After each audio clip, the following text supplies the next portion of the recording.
चलिए आज हम लोग स्टार्ट करते हैं एक नया टॉपिक और टॉपिक का नाम है electric field intensity due to dipole. ठीक है, एट एनी पॉइंट। अब तक हम लोगों ने जो पढ़ा वो 2 पॉइंट तक पढ़ा। एक पॉइंट था कि एक्सियल लाइन पर, ठीक है, एट एक्सियल लाइन। एक फिर दूसरा पढ़ा था एट इक्वेटोरियल लाइन।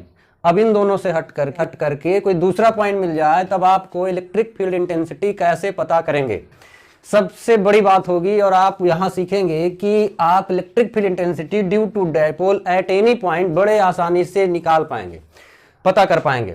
अब आपको हम दिखाते हैं कैसे, ये कैसे संभव होगा। ठीक, डायपोल ले लेते हैं। ठीक है, ये डायपोल लिया, ये आपका पॉजिटिव चार्ज और ये आपका निगेटिव चार्ज। इन दोनों के ये आपका ये जो लाइन है, ये लाइन आपकी डायपोल एक्सिस।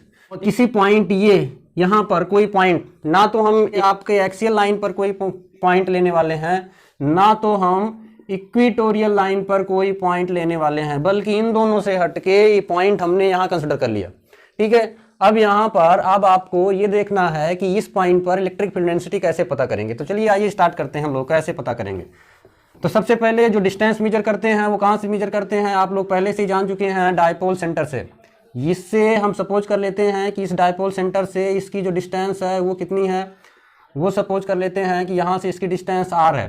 ठीक है, अब ये डायपोल सेंटर से इसकी डिस्टेंस r, इसको हम कोई पॉइंट q मान लेते हैं। इस q पॉइंट पर आपको इलेक्ट्रिक फील्ड इंटेंसिटी पता करनी है, ठीक, मेजर करनी है।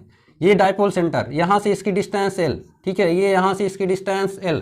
आइए अब जब ये l हो गया तो इसकी टोटल डिस्टेंस आपकी हो जाएगी 2l। ठीक है, 2l। ये सारी चीजें पहले ही हम लोग कर चुके हैं।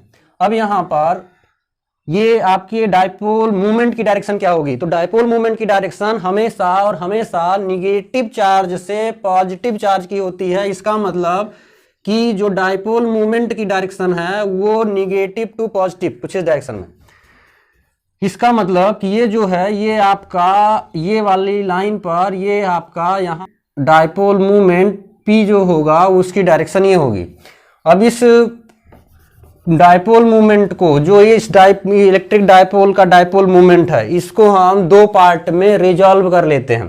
ठीक है, और हम ये सपोज कर लेते हैं कि ये जो पॉइंट Q है ये आपके डायपोल से, इलेक्ट्रिक डायपोल से थीटा एंगल बना रहा है। ठीक है, थीटा एंगल पर है। अब यहाँ पर ये थीटा है, अब इसको 2 पार्ट में ब्रेक कर लेते हैं। ये आपका ये हो गया, ये इसको, ये आपका ये और ये। ठीक है, ये जो थीटा, इस P को हमने 2 पार्ट में ब्रेक कर दिया और ये बनाया ये P को, ये आपका हो गया P cos थीटा, ये कंपोनेंट P cos थीटा, और ये हो गया P sin थीटा।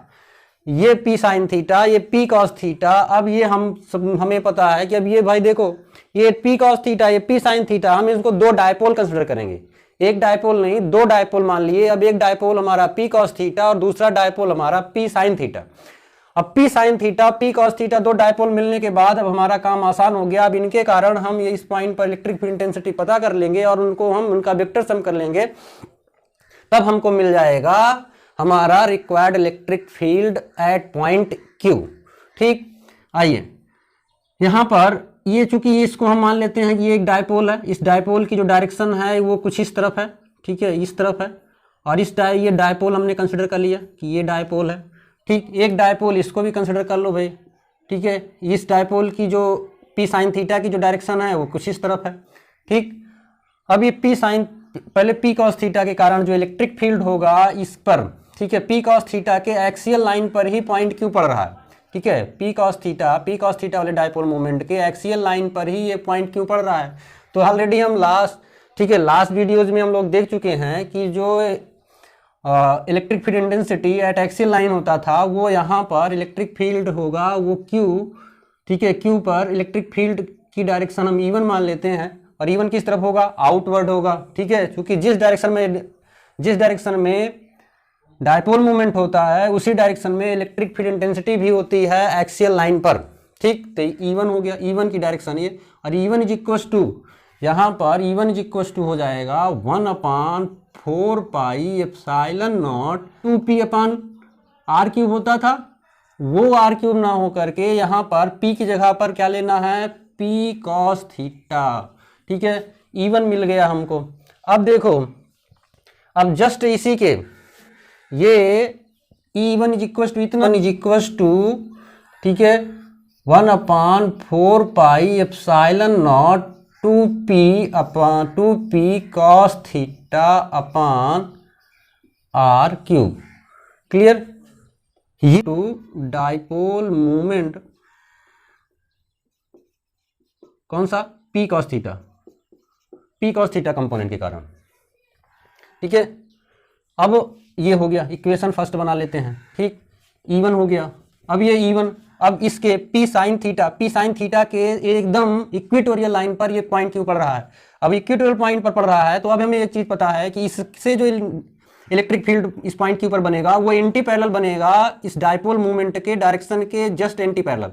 और इस डाइपोल मूवमेंट की p sin थीटा की जो डाइपोल मूवमेंट है वो इस तरफ है, ठीक है, कुछ इस तरफ और इस तरफ है, तो इसके जस्ट एंटी पैरेलल ये एक दूसरा बनेगा, वो इलेक्ट्रिक फील्ड बनेगा, वो E2 बनेगा। और E2 किसके कारण? Due to p sin theta. Electric field intensity due to p sin theta बन जाएगा, हमें मिलेगा, क्योंकि इक्वेटोरियल पॉइंट पर यह है तो इक्वेटोरियल वाला फार्मूला हम यूज कर देंगे, वो बनेगा p, और यहाँ p कौन सा? p sin थीटा अपान कितना?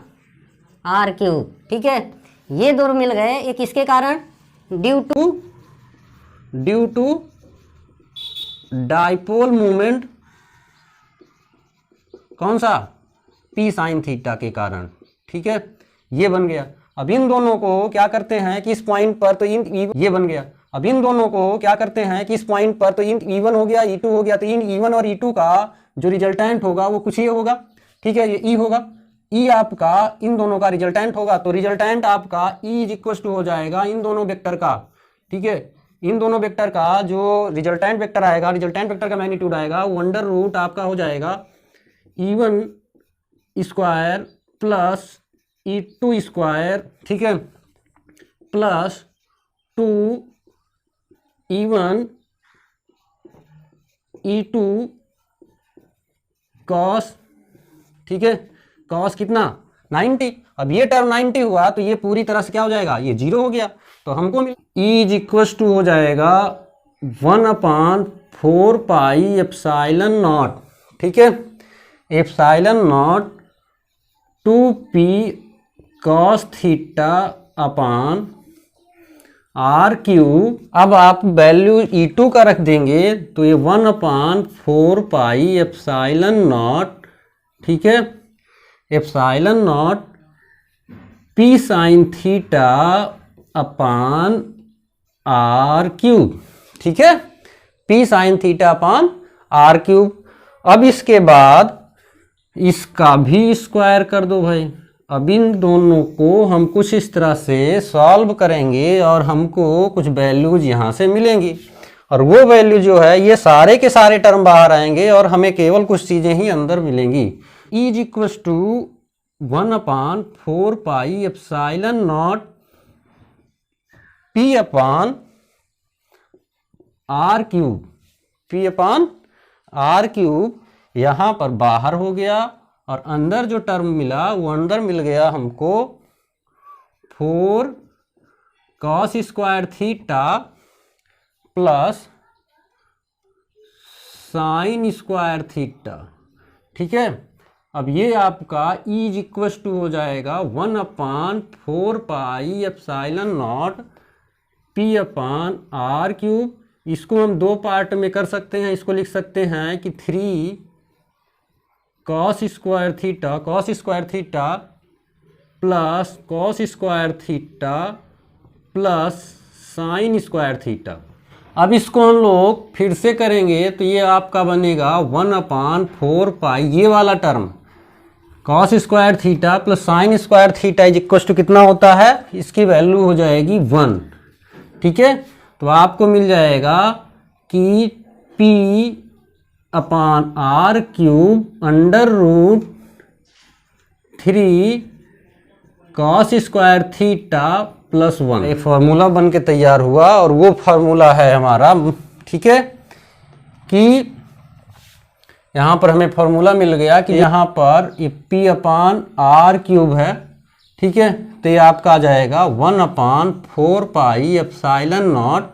एक्सियल ना हो करके इक्वेटोरियल हुआ तो क्या करेंगे, तो इक्वेटोरियल है, इक्वेटोरियल लाइन पर है तो थीटा आपका 90 डिग्री हो जाएगा, और थीटा 90 डिग्री हुआ तब तो आपका काम बन गया।